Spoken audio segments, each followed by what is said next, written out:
lá em Hebreus 11, 1, né? Se vocês quiserem abrir ali no livro de Hebreus, no capítulo 11, é um capítulo maravilhoso, não tem como a gente não se emocionar lendo o livro de Hebreus, principalmente o capítulo 11 e 12, com todas as experiências e testemunhos que trazem dos nossos antepassados, dos homens e mulheres de Deus que viveram pela fé. É um texto maravilhoso. Vamos ler ali o versículo 1. Ora, a fé é o firme fundamento das coisas que se esperam e a prova das coisas que não vêm. Então, a fé é o firme fundamento. Então, o autor de Hebreus deixa claro que a fé é o firme fundamento. Ela não é frágil, ela não é maleável, ela não é qualquer coisa, ela é firme fundamento. Então, ela é convicção das coisas que nós não vemos, é convicção das coisas que nós esperamos, é convicção das coisas que nós cremos. Ela é certeza, ela precisa ser certeza, ela é firme, né? Então, ali na sequência, ele vai trazer vários homens e mulheres de Deus que viveram pelas promessas do Senhor. E o versículo 13 me chama a atenção também, porque ele diz: todos esses morreram na fé sem terem recebido as promessas, mas vendo-as de longe e crendo e abraçando-as, confessaram que eram estrangeiros e peregrinos na terra. Então, homens e mulheres de Deus que viveram provações, que passaram por dificuldades, que enfrentaram reis, enfrentaram a sociedade, enfrentaram o politicamente correto da época deles, as zombarias, a fome, a peste, a perseguição, as dificuldades, a solidão, mas que permaneceram firmes pela fé. Porque a fé estava fundamentada em Deus, fundamentada em Cristo. Fundamentada nas promessas do Senhor, por isso eles conseguiram esse escudo firme, esse escudo forte, porque ele estava construído sobre Cristo. O problema da nossa fé é que, às vezes, ela não está construída sobre Cristo. Ela tem fundamentos que são falhos. Então, às vezes, eu separei 3 aqui, só rapidamente, para a gente refletir, mas o primeiro é que a gente constrói a nossa fé sobre a nossa razão intelectual. E a gente não pode fundamentar a fé só pela nossa razão, só pelo aquilo que nós conhecemos, no que sabemos sobre história, arqueologia, filosofia, psicologia e tantas outras ciências. As ciências são uma bênção, todo conhecimento é uma bênção, vem do Senhor. É a forma que a gente usa ele que às vezes está equivocada e às vezes desobedece à palavra de Deus. A nossa fé ela precisa ser fundamentada naquilo que nós cremos e não naquilo que se pode provar cientificamente, né? Eu lembro que quando a gente estava na faculdade de teologia, o professor Hilmer falava que a fé é crer apesar das evidências. Então, mesmo quando vem um conhecimento contrário, uma evidência que te diga não, você permanece firme porque você crê apesar das evidências contrárias, apesar das coisas que estão difíceis naquele momento, ou apesar do que a ciência, o conhecimento do momento, né? Porque o conhecimento científico ele vai mudando ao longo da história. Apesar do que ele diz naquele momento ser contra, você crê, porque você crê na palavra de Deus. Tá? A gente não pode se enganar também em questão do conhecimento da Bíblia. Né? Tem gente que sabe a Bíblia inteira de cor, mas não crê em Deus. Então, não é só conhecer, só aprender. Né? Romanos 10, 17 diz que a fé vem pelo ouvir e ouvir da palavra de Deus. A gente precisa, de fato, se aprofundar no conhecimento da palavra de Deus, ter rotina de leitura diária, né? Mas precisa ter relacionamento com Deus. Precisa ter momentos de oração, precisa ter momentos ali de contemplação com o Senhor. Então, precisa desenvolver esse relacionamento com Deus diário, todo dia, todo dia. Parece até repetitivo a gente falar sobre isso, mas é incrível como a gente não consegue. Né? Vem outra coisa, vem o compromisso do trabalho, vem o compromisso da família, vem os nossos assuntos do cotidiano e a gente acaba não fazendo, não priorizando a leitura bíblica, não priorizando o seu momento de oração, não priorizando estar com aquele relacionamento com Cristo o dia todo. A gente precisa estar conectado com Cristo nesse relacionamento o tempo todo. Está no carro dirigindo, está pensando no Senhor, está conversando com Deus, está no ônibus, está no trabalho, está orando o tempo todo em pensamento. Eu não sei quantos já viveram essa experiência, mas quando a gente está numa crise muito forte, a gente faz isso. A gente fica, Deus me ajuda e me salva e me dá a direção.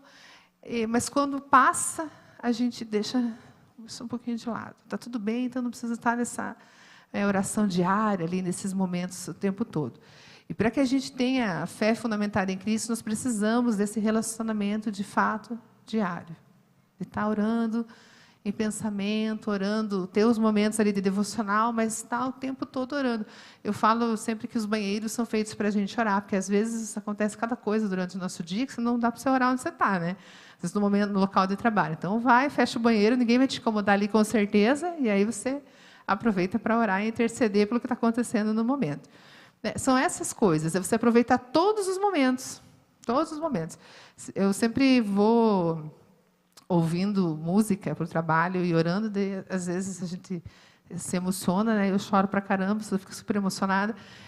Até eu comento lá no trabalho que eu pego sempre o mesmo ônibus, que o cobrador deve achar que eu sou cheia de problema, porque eu sempre estou chorando no ônibus, mas é porque eu estou orando e aí às vezes você fica emocionado com o que Deus está te falando, né? Ele fica me olhando assim, né? Com uma... Esses dias eu reparei que ele fica me olhando e deve pensar que eu tenho muitos problemas familiares, mas não, é que naquele momento eu estou orando, né? Estou falando com Deus. A segunda coisa que nós fundamentamos a nossa fé de forma equivocada é naquilo que é concreto. Então, naquilo que a gente pode tocar, naquilo que a gente pode ver. E isso é uma fé muito infantil. É tão frágil quanto um guarda-chuvinha de criança. Né? Vê o guarda-chuva de criança, qualquer coisinha quebra. É aquele tipo de fé imediatista, baseada naquilo que eu recebo. Então, se eu peço um bem, eu recebo bem. Se eu peço chuva, vem a chuva. Se eu peço sol, vem o sol. Se eu peço a cura, vem a cura. Se eu peço qualquer coisa, ela vem imediata. E quando ela não vem, eu fico irritado, eu acho já que Deus não me ama mais, eu acho que Deus não quer mais nada comigo, eu acho que eu estou fazendo alguma coisa errada. E esse tipo de fé, ela é muito frágil, porque ela não é o que diz o texto, que a fé é o firme fundamento das coisas que não se veem. Ela está baseada só naquilo que você pode ver e naquilo que você pode tocar. E muitas pessoas vivem desse jeito. Então, quando eu começo a não receber mais a resposta da oração do jeito que eu quero, eu me afasto de Deus, eu me afasto da igreja, eu já não vou mais na célula, porque não está mais fazendo efeito para mim. É o tipo de relacionamento que não é um relacionamento com Deus saudável, um relacionamento de barganha. É um relacionamento tipo criança birrenta. Já viu criança birrenta no shopping, que se joga no chão e faz os pais passarem a maior vergonha? Se bate, grita. Esses dias eu vi uma criança no shopping fazendo isso, até passei longe, assim, falei, não vou nem, enfim, passar perto, que é uma coisa muito feia. E a gente faz, às vezes, isso com Deus. Não fui atendido? Pronto, já não vou mais na célula, já não venho mais no culto, já acho que o pastor já está pregando coisa que não está legal, eu já acho que a minha igreja não serve mais, eu vou procurar outra igreja, porque a unção de Deus não está aqui. É um tipo de fé baseada nas coisas que você pode receber de Deus. É uma fé infantil, imatura, e a Bíblia diz que a gente precisa amadurecer, senão a gente vai receber só o leitinho espiritual. E o problema maior desse tipo de fé é que ela está baseada nas coisas que você pode receber nesse mundo. Nas coisas que você pode receber aqui. E viu que a gente leu lá no texto, de Hebreus 13, que os homens e mulheres ali da galeria de fé de Hebreus, eles morreram sem ver as promessas, porque eles entenderam que eles eram peregrinos nessa terra. Então, a fé deles não estava baseada no que eles podiam receber aqui. Estava nas promessas, lá na frente. Abraão não viu a descendência dele. É gigante, enorme, incontável, como a gente vê hoje. Eles morreram sem ver a promessa, mas eles acreditavam que Deus cumpre a sua palavra. Deus nunca volta atrás na sua palavra. E quando a gente tem essa fé baseada no que a gente pode crer, pode ver, ela está baseada no que a gente pode receber aqui. Então, é um relacionamento que está abraçadinho com o mundo. E o que a Bíblia fala sobre o mundo? Lá em 1 João 2, 15 e 17. Não amem o mundo, nem o que no mundo há. Se alguém ama o mundo, o amor do Pai não está nele. Porque tudo o que há no mundo, a concupiscência da carne, a concupiscência dos olhos e a soberba da vida, não é do Pai, mas do mundo. O mundo passa a sua concupiscência, mas aquele que faz a vontade de Deus permanece para sempre. Então, a Bíblia diz que a gente não deve amar o mundo. Se a minha fé está baseada só no que eu posso receber aqui, então ela está baseada no fundamento errado. Ela não está baseada em Cristo. Não está baseada no céu, né? Não está baseada na Jerusalém celestial. Aonde eu vou morar, no que Deus vai fazer, que é o mais importante por nós, que é a nossa salvação. A pessoa, você pode... Tem alguma coisa melhor do que a salvação que você possa receber de Deus? A vida eterna. E ainda assim a gente faz birra porque a gente não recebeu a promoção que queria, não passou na faculdade que queria, não está namorando com a pessoa que queria, não recebeu ali, não está morando no lugar que queria. Enfim, a gente faz birra com Deus por coisinhas pequenas, sendo que Ele deu para a gente a vida eterna. Não faz muita lógica isso. Né? Nem racionalmente faz lógica, quem dirá do ponto de vista da palavra de Deus. E a terceira coisa que a gente se baseia, às vezes, tem outras coisas, mas essas 3 coisas que eu tenho refletido mais profundamente são os nossos sentimentos, as nossas emoções. As nossas emoções também são uma bênção. O Senhor que deu as emoções, o Senhor que cuida das nossas emoções, e elas são uma bênção na nossa vida, desde que seja Jesus que esteja lá no controle da nossa mente. Né? Quem assistiu o filme aí, tem as emoções controlando aí o nosso cérebro ali, mas elas são uma bênção se for Jesus que estiver controlando elas. Se for a gente, vai dar ruim, com certeza. Nós não podemos fundamentar nosso relacionamento de fé com o Senhor na forma que nós estamos nos sentindo no momento. Porque tem dias que a gente vai estar bem, tem dias que a gente não vai estar. A gente tem um pensamento intrínseco na nossa sociedade de hoje que você tem que estar sempre bem, que você tem que fazer só coisas que te fazem bem, que tem que estar tudo lindo, né? Você vê alguém colocando que está com tristeza nas redes sociais? Não, é só foto maravilhosa, faz 50 mil filtros, daí posta, né? Então, tem um pensamento no nosso tempo que tem que estar tudo bem sempre, só que não vai estar tudo bem sempre. Vai ter chuva, vai ter tempestade, vai ter problema.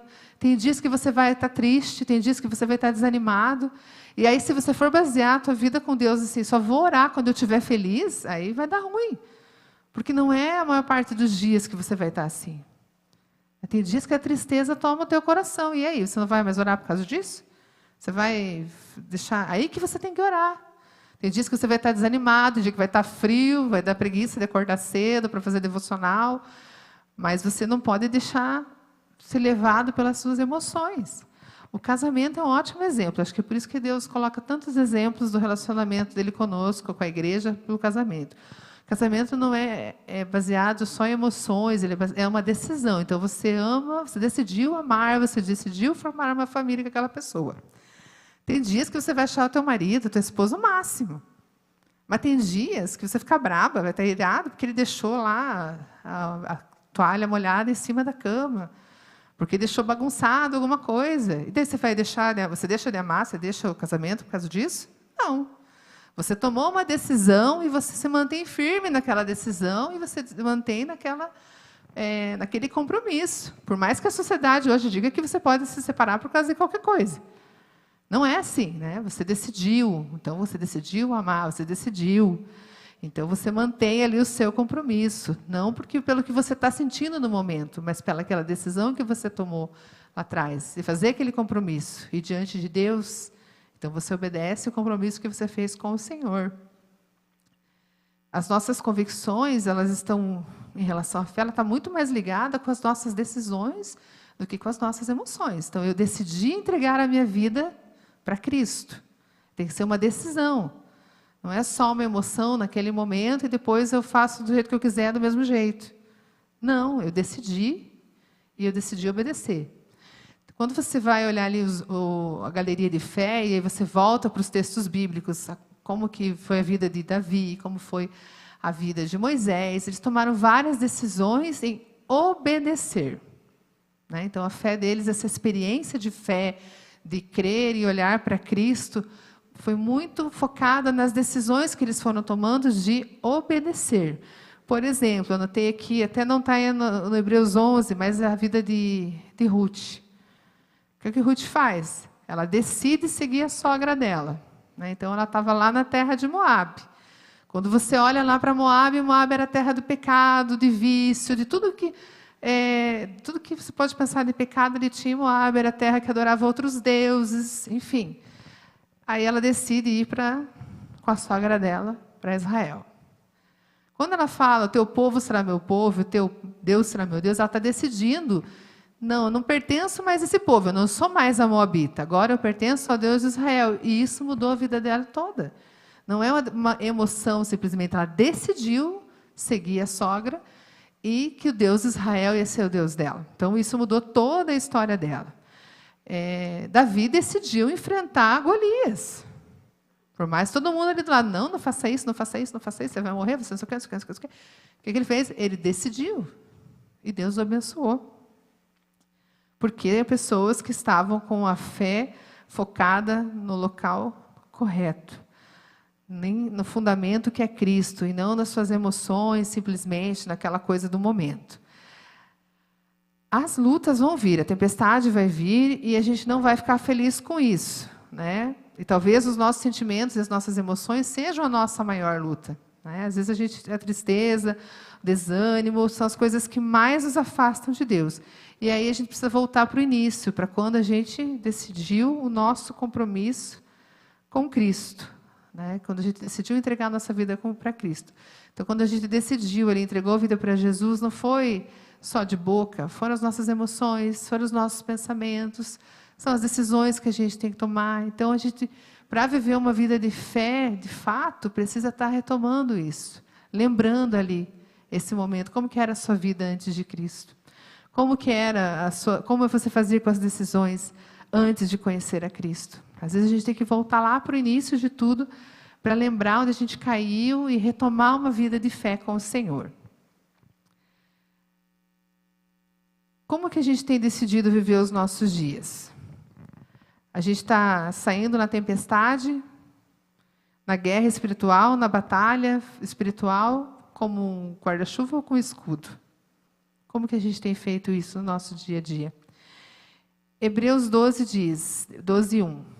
Portanto, nós também, que estamos rodeados de uma tão grande nuvem de testemunhas, deixemos todo o embaraço e o pecado que tão de perto nos rodeia e corramos com paciência a carreira que nos está proposta. Versículo 2. Olhando para Jesus, o autor e consumador da fé, o qual, pelo gozo que lhe estava proposto, suportou a cruz, desprezando a afronta, e assentou-se à destra do trono de Deus. Então, não tem outro fundamento, é Jesus. Ele é o autor e consumador da nossa fé, não tem outra fórmula mágica. Nós precisamos olhar para Jesus, seguir o que Ele fala, nos aprofundar da palavra, vida de oração, relacionamento com Deus, e aí a nossa fé vai estar inabalável. Quando o texto de Efésios diz que, tomando o escudo da fé, ele protege a gente dos dados inflamados do inimigo. Então, ele que nos protege no momento das provações, nos momentos da aflição, no momento da tristeza. Quando você está lá no teu trabalho e todo mundo começa a fazer o errado, o que é errado, ou não faça assim, não dá nada, não tem problema. É a fé em Cristo que faz você lembrar que aquilo está errado, sim, e faz você lembrar quem é você e o que você está fazendo ali. E aí você decide fazer o que é certo. Quando está lá na faculdade, todo mundo decide ir para a balada, e todo mundo decide matar a aula para ir no bar que tem na frente. Pela fé, você decide permanecer firme e se afastar disso. Lá na escola, os adolescentes ainda, quando todo mundo quer fazer o que é errado, também, né, quer matar a aula, quer ficar todo mundo com todo mundo. Pela fé, você decide ser diferente, e às vezes você vai ficar sozinho mesmo, você vai ficar isolado mesmo, né? Porque você está sendo separado, você está diferente, você não é desse mundo, você é peregrino nessa terra, então você vai ser diferente dos outros mesmo. Mas a boa notícia é que você nunca está sozinho, né? Elias achava que estava sozinho, e Deus falou que não, tinha lá reservado outros profetas fiéis junto com ele. Em casa, quando você está sozinho, bate o desânimo, e às vezes você quer desistir, você não quer mais ir para a célula, você não quer mais ir para a igreja, é a fé que faz com que você permaneça firme. No casamento, a mesma coisa. A sociedade fica dizendo que não precisa, que não vale a pena lutar, que qualquer coisa é motivo para você desistir, que você tem que ser feliz, não, e a fila anda para você ser feliz. Isso não é verdade, isso é mentira. Deus fez o casamento para uma bênção na sociedade, uma bênção nas nossas vidas. E pela fé você permanece, você luta pela sua família. Quando chegam as crises, as doenças, o desemprego, você permanece firme na fé, porque você está com o escudo fortalecido. A gente não pode ser ingênuo, irmãos. A vida espiritual, ela não é um dia de passeio no parque, ela é uma batalha espiritual. E às vezes a gente vive como se estivesse passeando no parque num dia ensolarado, igual hoje no inverno, né? Dá para passear e você fica bem tranquilo. Não é assim, ela é sempre uma batalha. Então a gente tem que estar sempre preparado. O nosso escudo tem que estar sempre preparado. Então, a gente precisa estar com o relacionamento com Deus sempre em dia, porque a gente não sabe o que vai acontecer e de onde vai vir os dardos inflamados. Nós temos que estar alertas, firmes e constantes, sempre abundantes na palavra de Deus, na fé e olhando para Cristo. Às vezes você pode estar aí orando um tempão pela conversão de alguém na sua vida e você já não acredita mais. Mas pode ser que você não veja isso mesmo, que isso vai acontecer depois, que você já estiver na glória. Então a gente precisa crer que o Senhor vai fazer, mesmo que a gente não veja. Às vezes a gente ora tanto pelas pessoas, às vezes fica sabendo depois que a pessoa se converteu e foi lá para outra igreja. Às vezes você não fica sabendo.